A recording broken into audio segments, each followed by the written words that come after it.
नमस्कार दोस्तों, आर के हिंदी स्टोरी में आपका स्वागत है। आइए सुनते हैं एक खौफनाक कहानी।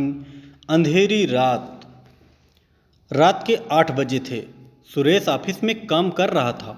बाहर तूफान के साथ भारी बारिश हो रही थी। सुरेश एक ज़मीन के प्रोजेक्ट पे काम कर रहा था। काम में व्यस्त होने के कारण उसको वक्त का पता ही नहीं था। जब उसका काम खत्म हुआ तब घड़ी में 9 बज चुके थे।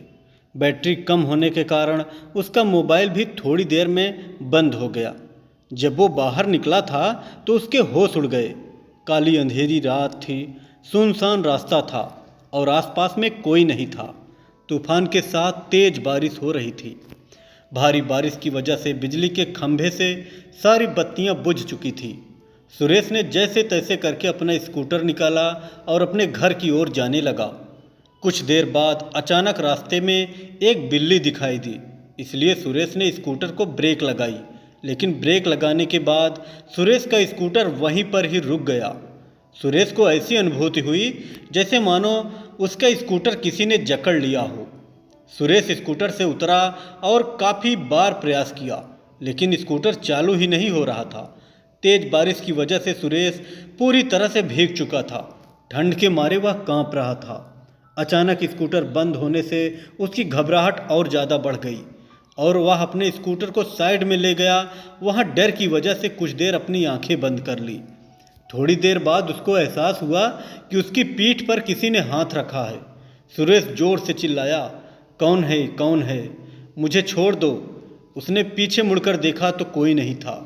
उसने सोचा कि शायद उसका वहम होगा। वह बहुत डर गया था। अचानक उसने बत्ती बुझने और जलने की आवाज़ सुनी और पास में देखा तो उसके स्कूटर की बत्ती जल रही थी और बुझ रही थी। ऐसा कुछ पलों तक चला, फिर बत्ती बुझ गई। सुरेश को कुछ समझ में नहीं आ रहा था कि अब वह क्या करे। वो कुछ हरकत करता उससे पहले ही उसके सामने एक लटकता हुआ सफ़ेद छाता उसको सामने दिखाई पड़ा। सुरेश ने डर के मारे अपनी आंखें बंद कर ली, लेकिन वह अपनी आंखों को ज़्यादा देर तक बंद नहीं कर पाया। जब उसने अपनी आंखें खोली तो उसके पैरों तले ज़मीन खिसक गई। उसकी नज़रों के सामने एक चुड़ैल खड़ी थी। उसने सफ़ेद साड़ी पहनी थी। वह डरावनी नज़रों से सुरेश को देख रही थी। फिर उसने चुड़ैल ने छाता ज़मीन पर फेंक दिया। सुरेश ने देखा कि बारिश की बूंद चुड़ैल की साड़ी पर गिरते ही बूंद लाल रंग की हो गई। धीरे धीरे पूरी साड़ी लाल रंग में परिवर्तित हो गई। यह दृश्य देखकर सुरेश भयभीत हो उठा और अपना स्कूटर चालू करने लगा। सौभाग्य से उसका स्कूटर चालू हो गया और वह तेजी से अपने घर की ओर बढ़ने लगा। कुछ देर बाद वही चुड़ैल सुरेश के स्कूटर के सामने आ गई। सुरेश स्कूटर को नियंत्रित नहीं कर पाया और स्कूटर एक पेड़ पे जाके टकराया। पेड़ से टकराते ही तुरंत सुरेश की मौत हो गई। अगले दिन सुबह जब वह लोगों ने यह देखा तो पुलिस को बुलाया और लाश को सुरेश के घर वालों को दे दिया और पुलिस ने जांच पड़ताल करके यह बताया कि सुरेश की मौत अकस्मात से हुई है। वह तेज रफ्तार से स्कूटर चला रहा होगा और नियंत्रण में न रहने पर पेड़ से टकराकर उसकी मौत हुई। सुरेश की मौत के कुछ दिन बाद ऐसी ही तेज बारिश हुई जितनी उस रात को हुई थी। सुरेश के दो खास दोस्त थे, रमेश और परेश। वो दोनों सुरेश के साथ ही काम करते थे। रात के 3 बजे थे। रमेश अपने कमरे में सो रहा था। उसको आसमान से बिजली कड़कड़ाने की आवाज़ सुनाई दी। रमेश ने अपना ध्यान सोने पे केंद्रित किया। अचानक उसको ऐसी अनुभूति हुई जैसे किसी ने उसको एक थप्पड़ मारा हो। वह नींद से जाग उठा और आसपास देखने लगा, लेकिन आसपास कोई नहीं था। फिर थोड़ी देर बाद कमरे की बत्ती जलने और बुझने लगी। यह देख रमेश बहुत घबरा गया और कंबल ओढ़कर सोने का प्रयास कर रहा था। उसने महसूस किया कि उसका कंबल कोई पीछे से खींच रहा है। वह ज़ोर ज़ोर से चिल्लाने लगा, मुझे छोड़ दो, मुझे जाने दो। उसके कुछ देर बाद सब कुछ शांत रहा। फिर अचानक खिड़की अपने आप खुल गई और उसमें एक हाथ बाहर से अंदर आया, जिसकी हथेली पर खून ही खून था। उस हाथ ने कस कर रमेश का गला पकड़ा और उसकी मौत के घाट उतारकर रस्सी की मदद से पंखे के नीचे लटका दिया। अगले दिन सुबह रमेश का दोस्त परेश जब उसको बुलाने आया तब उसने यह दृश्य देखा और तुरंत पुलिस को सूचना दी। पुलिस ने जांच पड़ताल करके इसको खुदकुशी का नाम दिया और कहा कि रमेश ने तनाव में और किसी बात के दबाव में आके आत्महत्या की होगी। हम आगे इसकी और भी जांच करने की कोशिश करेंगे। अपने दोस्त की मौत के बाद परेश बहुत ज़्यादा तनाव में आ गया था। उसको मन ही मन यह लगने लगा था कि अब तीसरा नंबर उसका है। उसने ऑफिस जाना भी बंद कर दिया। कुछ दिनों उसने आपको अकेले में रखा, यहाँ तक कि वो अपने परिवार के लोगों से भी ज़्यादा बात नहीं करता था। कुछ दिनों बाद उसको लगा कि अब खतरा टल चुका होगा। तब वह पत्नी के साथ दूसरे शहर घूमने चला गया। कुछ दिनों तक उसने अपनी पत्नी के साथ दूसरे शहर में सैर की। कुछ दिनों घूमकर दोनों वापस अपने घर आ गए। अब परेश के मन में डर का नामो निशान नहीं था। वह आराम से जीवन व्यतीत करने लगा।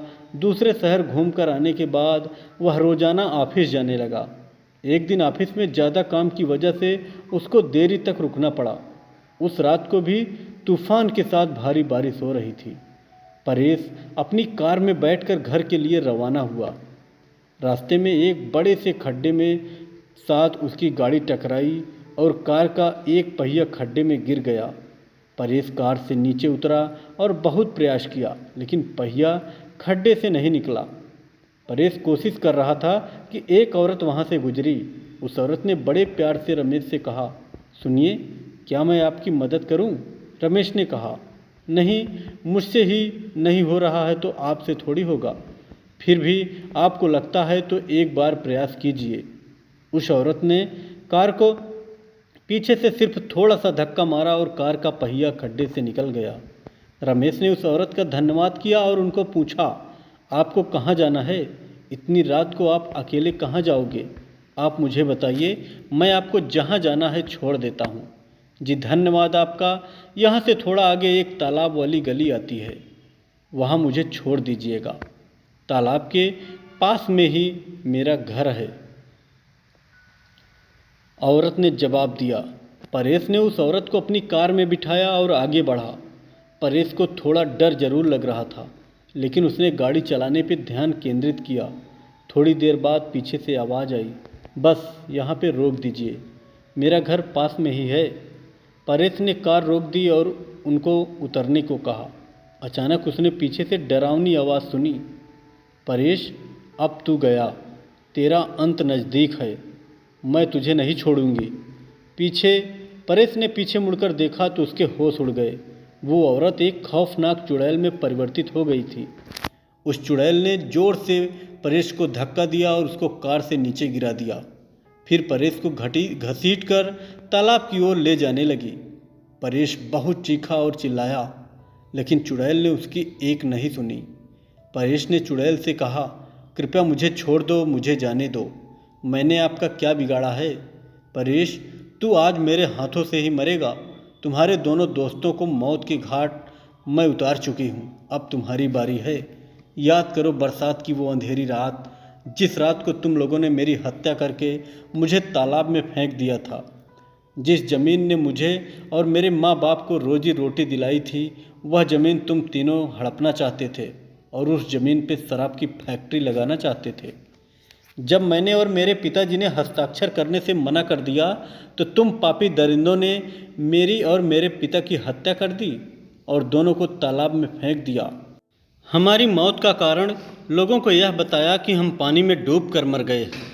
मैं उस ज़मीन पे कभी भी शराब की फैक्ट्री नहीं चलने दूंगी तथा मैं वापस मेरे और मेरे पिताजी का बदला लेने के लिए आई हूँ। आज तुझे भगवान भी मुझसे नहीं बचा पाएगा, कहकर चुड़ैल ने जोर से धक्का दिया और परेश को तालाब में गिरा दिया और पानी में डूबकर उसकी तुरंत मौत हो गई। फिर चुड़ैल अदृश्य हो गई। दूसरे दिन किसी ने परेश की लाश को पानी में बहते हुए देखा तो तुरंत पुलिस को संपर्क किया। पुलिस ने जांच करके उसकी लाश उसके परिवार को दे दी तथा मौत का कारण यह बताया कि उसकी मौत पानी में डूबकर हुई है। कहानी कैसी लगी कमेंट में ज़रूर बताएं।